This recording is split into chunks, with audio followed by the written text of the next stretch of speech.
Ikan itu enak dan saya sangat menyukainya. Ada banyak sekali hasil olahan ikan dan memancing ikan sudah menjadi kebiasaan manusia di seluruh dunia. Ikan mempunyai tampang terlihat bodoh dan seakan sangat mudah ditangkap.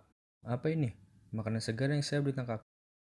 Ups, ayo kita berenang dalam kelompok. Itu akan membuat pemangsa kebingungan. Oh, saya sudah banyak membaca tentang mereka. Mereka tak sebodoh tampang mereka. Jika mereka telah berhasil selamat dalam penangkapan sebelumnya, maka mereka akan menghindari penangkapan selanjutnya. Beberapa membuat dan meningkat hierarki dominasi, yang lainnya mengetahui cara memecah cangkang kerang lalu memakan dagingnya. Anda tahu, sebenarnya ikan juga memiliki tingkat intelijensi yang tinggi seperti hewan lainnya, dan itu bukan suatu kejutan. Mungkin kita hanya melihatnya dari ekspresi mereka yang terlihat bodoh. Sebagian vegetarian juga memakan ikan. Namun, bukan itu yang akan kita bahas saat ini. Poinnya adalah kegiatan menangkap ikan menjadi semakin mudah. Ungkapan ini bukan berarti menjadi nelayan itu mudah, melainkan seorang dapat menangkap ikan lebih cepat daripada ikan tersebut bereproduksi yang dapat membahayakan populasi. Semakin sedikit ikan berarti semakin sedikit ikan yang berkembang biak. Tentunya produksi ikan menurun, yang berarti semakin sedikit keuntungan nelayan di masa depan. Permasalahan tersebut yang akan kita pelajari saat ini, bagaimana kita memastikan bahwa penangkapan ikan yang kita lakukan berkelanjutan dan bisa kita gunakan selamanya.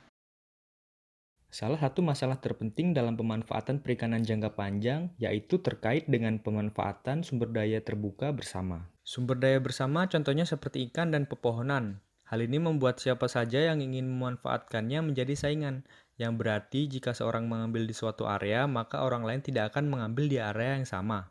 Untungnya, ikan adalah sumber daya yang terbaharui. Anda dapat menangkap beberapa dan ikan akan berkembang biak.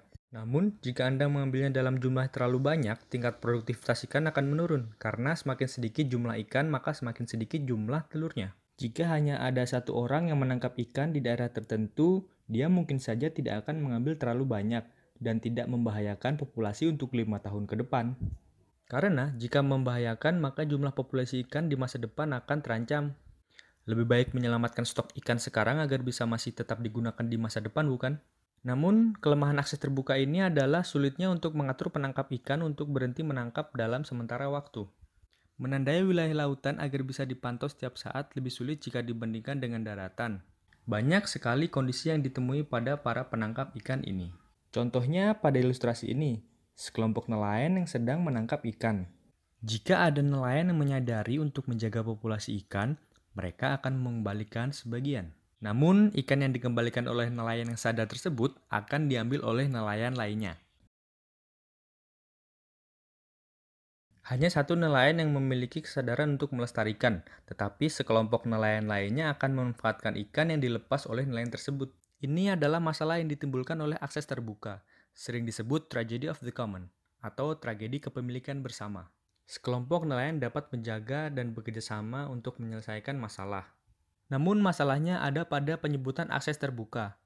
Akses terbuka sering diartikan dengan tidak memiliki aturan. Atau jika ada aturan, banyak yang melanggar juga. Karena terbuka, semua nelayan berlomba untuk menangkap ikan sebanyak mungkin. Berpikir untuk mendapatkan yang terbaik, sikap nelayan ini malah akan membahayakan populasi ikan.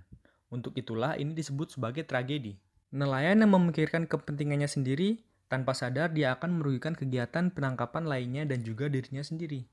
Hal ini merupakan masalah terbesar selama 100 tahun terakhir, berkaitan dengan peningkatan permintaan dan juga populasi. Peningkatan permintaan diiringi dengan peningkatan teknologi baru, yang membuat kegiatan penangkapan ikan terlihat mudah. Contohnya, ada perangkat GPS yang akan menentukan titik penangkapan ikan, dan juga sonar yang akan mendeteksi keberadaan ikan di kolom air.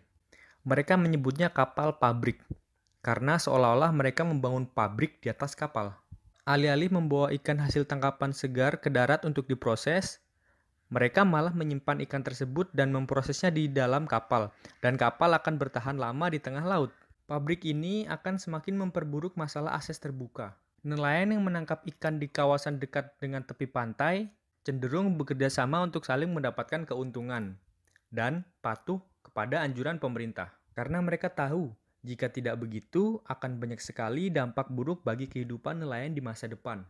Namun, nelayan dengan kapal pabrik dapat berlayar lebih jauh dan mengatasi permasalahan cuaca dengan lebih mudah. Dan jika mereka kehabisan stok di suatu wilayah, maka akan dengan mudah mereka berlayar dan berpindah ke wilayah lainnya. Dalam video ini, apakah solusi yang tersirat untuk mengatasi permasalahan akses terbuka dan menjaga agar ikan tetap lestari dalam jangka panjang?